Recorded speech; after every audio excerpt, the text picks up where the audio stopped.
Hello everybody, this is an ongoing series examining the dungeon design in Zelda games. If you're interested, feel free to check out the previous videos in this series, but otherwise, let's hop into it.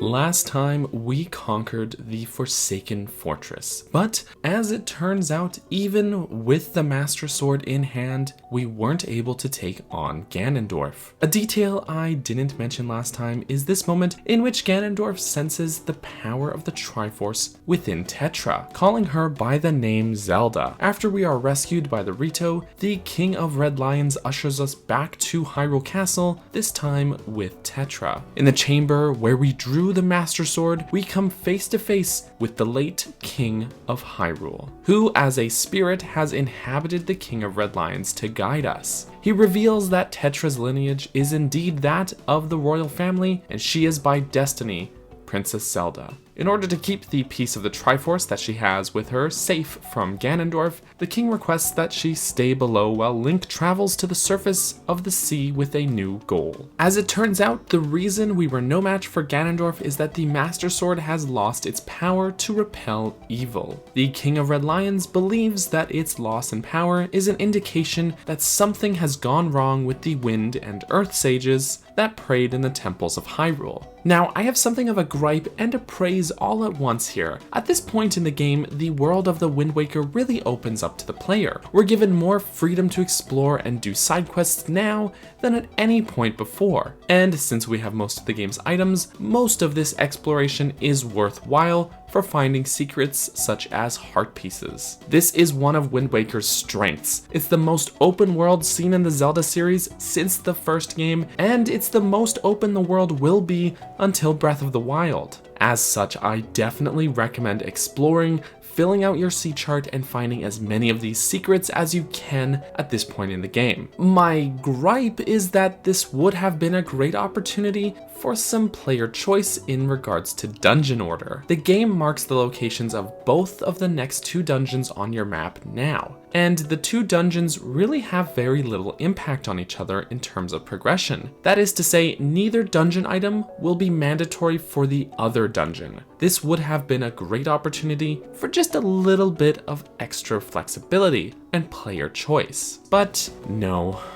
Despite having both dungeon locations marked on the map, for some reason, the Earth Temple has to be the dungeon completed first, before the Wind Temple. My guess is that this was done so that they could scale the difficulty, but honestly, these two feel pretty equal in that respect, and really different in their progression structures. But I digress. Before we can do anything, we'll need to acquire some new items. This is told to us by the fish who fill out our sea chart. In order to reach the entrance to the Earth Temple, we'll need to find the power bracelet. To do so, first we'll need to run into Cyclos, if you haven't already, who will try to suck you up in a cyclone. After sniping him with the bow a few times, he'll teach you the Ballad of Gales, which is this game's warp song. Now we can warp to the interior of Mother and Child Isle, where the Queen of Fairies will give us fire and ice arrows. Now we can head over to Fire Mountain and use an ice arrow to cool down the volcanic activity here, and enter the island's interior. There's some baddies in here, but we'll find this chest inside with the power bracelets. Now we can lift up this big headstone statue, and we'll find this stone tablet with the instructions for a new song, the Earth God lyric. Playing the song will summon the spirit of the deceased Earth Sage, Laruto. She'll tell us that Ganondorf had assassinated her to cause the Master Sword's power to wane, but there's still hope. If we follow her bloodline and find the one who inherited her musical instrument, then we can awaken the Earth Sage of this generation. Who could that be? It's Medley. We'll find her back on Dragon Roost Island practicing her music. If you play her the song, she'll pass out and have a vision of Laruto, which awakens her to the knowledge of her destiny as a sage. Now she'll come along in your boat with you, and when you head back and play the song together at the stone tablet, it will crumble and reveal to us the entrance to the Earth Temple.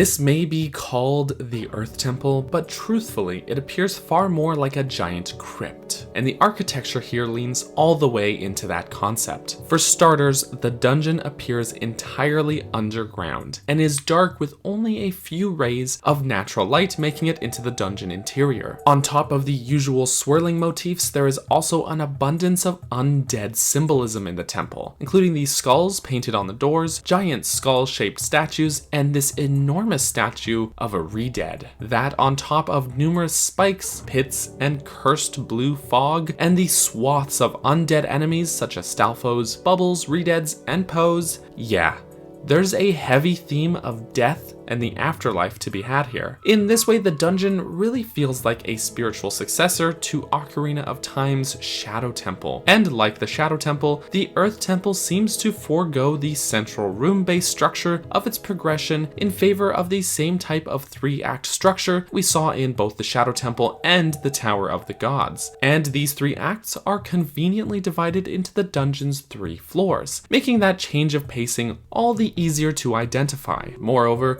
like the Shadow Temple, the floors are labeled as basements, and since there doesn't seem to be a central room, the dungeon progression has you delving deeper and deeper into the dungeon's depths until you reach the boss room at the bottom floor, rather than the boss room being connected to a central room near the entrance. In this sense, despite how the map looks, the progression is largely linear with very little backtracking. Often you'll come face to face with a pair of doors, one being locked, and the key for that locked one is simply behind the unlocked one, with some puzzles and challenges mixed in. And speaking of puzzles, this dungeon has some of my favorite puzzles, with a very cool mechanic that was carried over from the N64 Zelda games, and it expands on those concepts in a simple but very effective way, giving an added layer of depth to a trope that I simply never get tired of. I'm talking about these mirror puzzles in which we reflect beams of light, first introduced in Ocarina of Time during the Spirit Temple, in which you had a few simple puzzles with rotating mirrors that you would use in conjunction with the mirror shield. Then this concept was expanded upon in Majora's Mask, in which a timing element was also added to some of these reflecting puzzles. And now it's further evolved here in the Wind Waker, in which you'll be using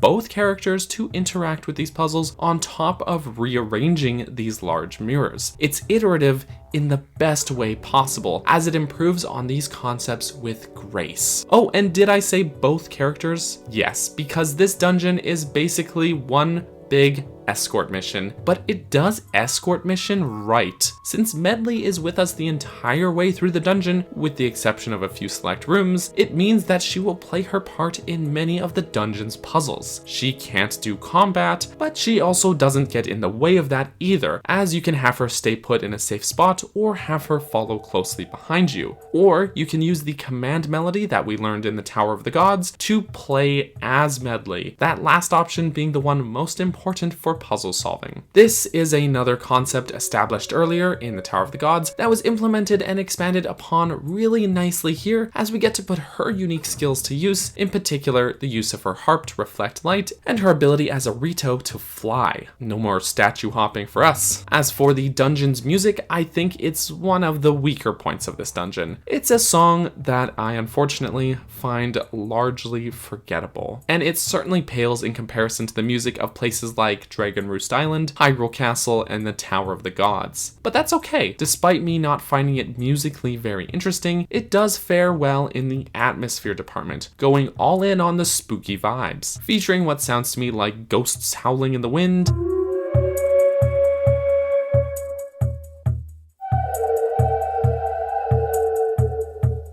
and this section which just screams big creepy danger.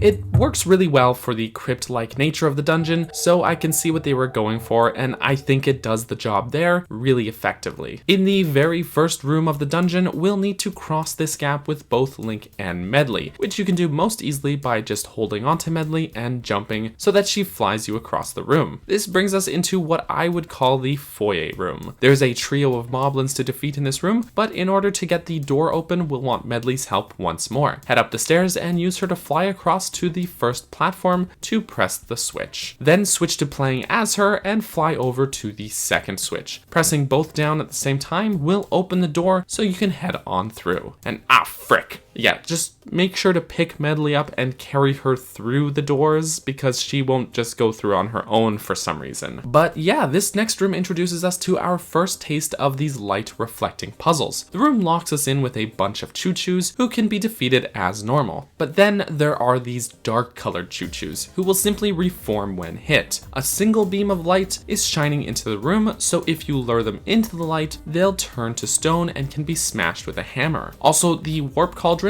which were absent from the Tower of the Gods and the Forsaken Fortress, return here, with the first one being in this room. You'll also notice what looks like a distorted treasure chest in the center of the room, as well as these statues with this swirling symbol on them. When Medley steps into the spotlight, you'll get a button indicator as you'll see the light reflecting from her harp. If you press A, you'll be able to manually aim the reflection here. Shining it on the treasure chest will make it tangible, allowing us to get the map nice and early. These statues can also be destroyed by this light, which in this room is optional, but it will be vital later on in the dungeon. So you can already see how this dungeon is slowly rolling out these concepts to us. Let's move on. The next room has this huge Re-Dead statue surrounded by cursed blue fog. There are 2 doors from here, but both are locked. There's 2 rays of light shining into the room as well, and if we use Medley once more to shine light, it will disperse the fog, revealing that there's a switch which can be pressed down with the hammer. Doing so will unlock the southern door. Through the door, we'll find this room with these caskets, which bubbles will come out of to attack you. If you climb the ladder to the side of the room, you can pull this block to reveal a ray of light, and have Medley reflect it to reveal another treasure chest with a small key. Now we can have Medley pull down the switch to keep this door unlocked, but there's nothing to do in that room just yet, so ignore that. Instead, let's head back to the previous room. Just watch out for the floor masters, who will try to grab at Medley. If they do, she'll be thrown in this cage in the previous room, which she can actually just fly out of, so no worries there, but it can cause some annoying backtracking later on, so it's best to just keep her out of their reach or kill them before they can grab her. Anyways, now that we got that key, we can cross back and unlock the northern door of the statue room. We'll be attacked by choo-choos once more. You can use fire arrows to burn the curtains in this room to reveal another ray of light. If you turn the dark choo-choos into stone, you can actually use them to weigh down these 2 switches to open the staircase in this room. If you head up, you can push a block to unlock this door, which also creates a nice shortcut through here. This next hallway here has another floor master, so watch out for him, and some block pushing puzzles, but this one is on the simple side. First, push the block nearest to you into this slot, which opens a skylight into the room. Now, using Medley, we can reflect the light to destroy this statue and these destructible walls, which you'll notice have the same swirling symbol on them. Pushing the second block will give us a way up to the door and also unlocks it, while the third block will reveal a treasure chest, which contains the compass. Alright. Oh, also the second warp cauldron is here too. Yay. It's kind of a weird spot for it. Moving on, this next room has some moblins and pose. You can deal with the moblins as usual, but for the pose, you can take Medley up to this ledge and have her reflect light onto them, which makes them vulnerable to attack. Either that, or you can just let them momentarily possess you, which causes them to sort of just die on their own for some reason. Once all the enemies are defeated, this wall will open to reveal some stairs. While you've got Medley up there on this ledge, you can also reflect the light here to break these statues, which hide an optional treasure chest, but it's just a joy pendant, so whatever. Heading up the stairs, we'll find 2 doors, but one is locked, so in through the other one we go. This takes us into this room with more coffins, which open up and oh, not the Re-Deads. Re-Deads are back in this game in all their terrifying glory, but here's an easy way to defeat them. Simply use jump attacks. The range of Link's jump is far enough away that they won't be able to stun you before you can jump. The knockback will stun them long enough to do a quick jump backwards and repeat. 3 jump attacks in succession will defeat them, and doing so successfully will let you take them on without taking any damage yourself. There are 3 total in this room, and they will all need to be defeated to unlock the door. Make sure to open this coffin on the right side of the room to get a key, which you can spend on that second door in the previous room. And this takes us to our mid-boss fight. There's a room here with 2 more coffins, and out of the middle of the floor emerges a Stalfos with a spiked club. This isn't too hard of a mid-boss fight. fight. You can attack him head on with your sword, or you can use a bomb to just blow him into pieces. He'll keep reforming, so in order to finish him off, you'll need to destroy his head. You can do so with your sword, but it takes a few hits. Otherwise, the hammer can destroy his head in a single strike, though his head hops around a lot, so it's hard to do. You can prod it with your sword to stun it, and then hit it with your hammer, and that will finish him off most easily. Once he's defeated, 2 more Stalfos will emerge from the coffins in here, which can be defeated via the same method. With the room cleared out, we'll earn ourselves the dungeon item, the Mirror Shield. Now, surely with all these light reflecting puzzles, you saw this one coming, right? Another skylight will open in the ceiling and will be locked in the room, forcing us to use the Mirror Shield. Reflect light onto this sun switch above the door in order to unlock it, as you'd expect. Alright, back in the previous room, these light reflecting puzzles get an extra wrinkle added already. We can use Medley up on that ledge to reflect light down below, then with the Mirror Shield we can reflect it back to the destructible wall to reveal a hidden hallway. There's an optional puzzle in this hall for some rupees, but otherwise if we head through the door, we'll be looped back into the statue room from before without any backtracking. Love that. Now we can use both Link and Medley to stand under these 2 rays of light and simultaneously reflect light onto each of the sun switches in the giant statue's eyes. This will remove the fog from the room and reveal a hidden staircase leading further underground, which starts what I would call the dungeon's second act. After heading down these winding stairs into the first basement room, we'll find this bridge suspended over the cursed fog, as well as a pair of cursed bubbles. By the way, if they hit you or you touch the fog, you'll be temporarily cursed, which means you'll be unable to use any weapons or items for a short time. It's more of an annoyance than anything else. Across the bridge is another stone tablet, which we can destroy by playing the Earth God lyric with Medley, which reveals another door. Oh, more redeads in this room. Okay, there's some reprieve from the terrifying redead battles in the form of this ray of light in the center of the room. You can stun the redeads by reflecting light onto them, leaving them vulnerable to attack. There's 2 destructible statues in this room. Behind each is a door, and there is a third door on the upper ledge of this room, which is locked. The best place to start is the western door. There's a room here filled with fog and floor masters. You'll be defenseless, but if you carefully navigate through the fog, you can make it to the other end of the room unscathed. When you open the chest here, you'll get a key and the fog will dissipate. Now we can defeat all the floor masters to reveal an optional chest with a treasure chart. Okay, back in the previous room, there's 2 more doors. The next one we'll want to head through is the eastern door. There's a hallway with fog, but you'll want to cross and use the hammer on this switch to open the skylight. Then push this giant mirror to be under the light, which will actually shine the light through this chain fence into another room. Now heading back to the previous room, we can spend that key on that final locked door up on the ledge.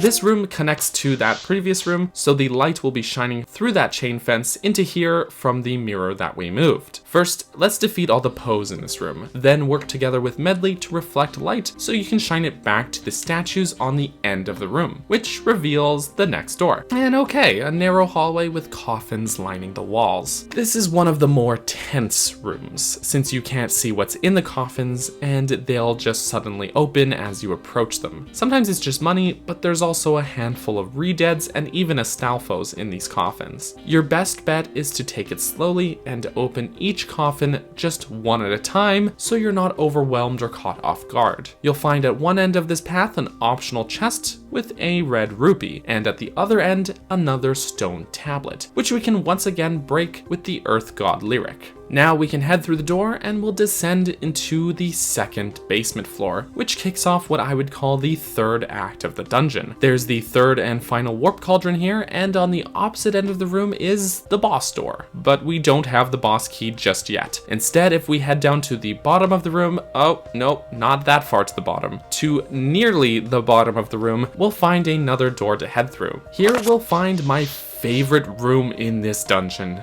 where our light reflecting puzzles truly come to fruition. Just with a glance around the room, you can see the scope of this puzzle already. Now this is a fantastic puzzle that is going to make use of both characters, and we're going to be rearranging the placement of all these mirrors to crisscross a single ray of light around the entire room. It's a brilliant puzzle and one of the dungeon's most satisfying sections to complete, in my opinion. That said, I'm going to go ahead and spoil the solution for the puzzle now, so skip ahead if you want to figure it out yourself. First things first, there's a ledge up there that Link can't reach, so you can fly up there as Medley and press down this switch, which opens a single skylight in the ceiling. Now, as Link, we can hop down and push the first mirror over so that it's directly under the ray of light. This will reflect it towards this pedestal. Now reflect the light from the pedestal over to this destructible statue to reveal a second mirror, which can be dragged over to a divot in the floor behind the pedestal, conveniently right in the path of the ray of light. Now we can have Medley stand on the pedestal and reflect light over to a second pedestal. Now as Link, we can reflect light from Medley over to this destructible wall, behind which is a third mirror. We can drag it over to this spot where it'll nestle into another divot in the floor, right in the path of the light again. This shines the light over to a stationary statue and over to the opposite end of the room, so let's head there next. Following the light beam, we'll push over another mirror to angle the light towards another pedestal, and there's a destructible statue and a wall on this end of the room as well, making this room fairly symmetrical. We can double reflect again and move these mirrors into their respective divots, and the light will be passing by these two snake statues. This is where we want both Link and Medley to stand, and just like with the giant Redead statue near the start of the dungeon, you'll want to have them both reflect light onto the two sun switches to reveal the next door. Okay, I feel like this was not as interesting to explain to you as it is to just do it yourself, but I adore this puzzle. I couldn't leave it out. Hey, also behind this destructible wall is an optional room where you can fight some Stalfos and get a treasure chart. Through the next room, we'll find ourselves facing off against a Darknut who is guarding the boss key. By this point though, we've already battled our fair share of these guys, so he should be a cinch. Just remember your timing with the parry and you'll be able to take him down. Just my suggestion, but take out the cursed bubbles first so that you have an easier time. Once he's defeated, we can open the chest and we'll have ourselves the boss key.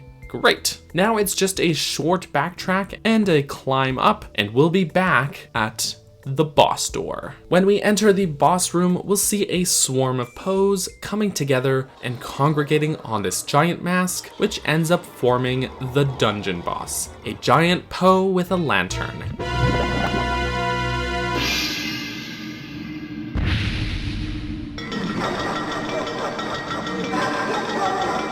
This is Jalhala. I'll be upfront with you now. He might be my least favorite boss in the game. From a visual standpoint, I just find Jalhala falls somewhat short. He's basically just a Poe, but big.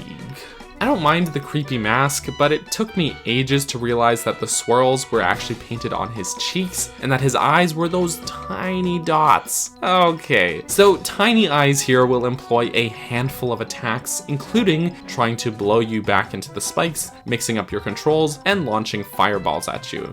Two of those are not even attacks unique to this fight. You'll want to avoid all of these and duck under one of these rays of light and use the mirror shield to reflect the light back at him to stun him and make him vulnerable to attack. I think this is pretty well conveyed to the player as well, as all of the Poes we've encountered earlier are also vulnerable to light, and Jalhala has this swirling design painted on his belly, which is similar to the swirling pattern we've seen on all of the destructible walls and statues. So, nice touch, Nintendo. Once he is stunned, the game remembers that we have the power bracelets, I guess, and puts them to use. We can pick him up and throw him towards the spikes, which will make him burst back into the swarm of Poes. With these Poes vulnerable, you can attack them head on to chip away at their numbers. If you've learned the hurricane spin attack already, it really comes in handy here and is probably the most effective way of quickly thinning out the crowd here. Unfortunately, there's no second phase to this battle and he doesn't ever seem to change his tactics, so you'll just have to repeat this process, stunning him, tossing him into the spikes, then culling the herd here, until there's no Poes left and he's unable to reform. Well done. At this point, he'll try to make a hasty retreat, but he'll bamboozle himself by going into the light. I see what you did there. And with that done, we'll get our heart container, conduct medley with the Earth God lyric one last time, and the Sage's Prayer will power up the Master Sword. It's looking a bit more like itself now. So that's the dungeon. While the boss battle here has always felt a little underwhelming, I can't deny how well this dungeon was designed. The Earth Temple slowly introduces us to its puzzles and mechanics and continually builds on them with really interesting moments, particularly that final light reflecting puzzle, which is just so satisfying to complete. While visually the most lifeless in its overall aesthetic, that's actually exactly what they were going for, and it works super well. There's this constant tense atmosphere through all of it, paired with some of my favorite puzzles in all of 3D Zelda, and the drab visuals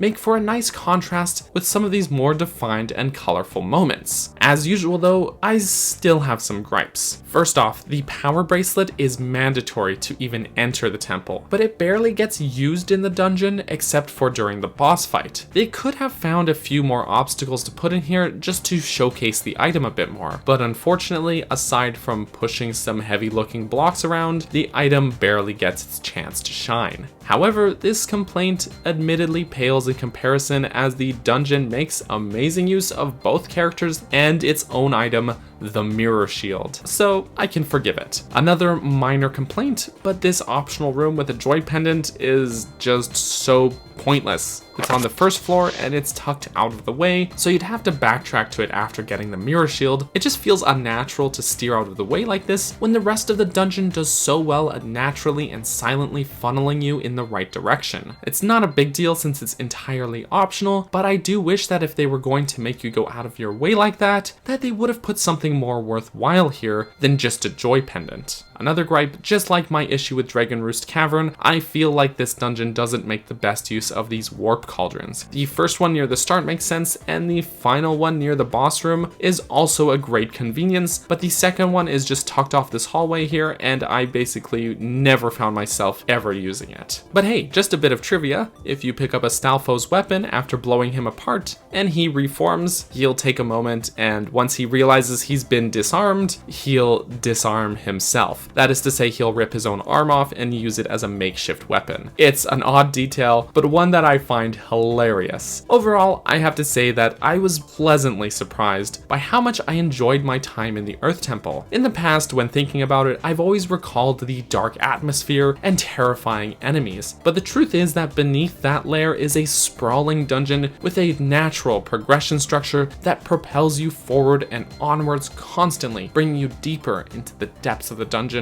while still having some of the most interesting and satisfying puzzles to solve, making great use of both of these characters in a tag team mechanic I never thought would work so well in a Zelda game. I have to say, I like it a lot. Thank you so much for watching this video. I just wanted to take a quick second to say thank you to those who supported me on Patreon. In particular, those who supported at the cheese tier or higher. And that includes Tetra, Brenda, Justin, Callie, Finley, and Grey Mage. Thank you all so much for the support, and I will catch you next time. Bye bye!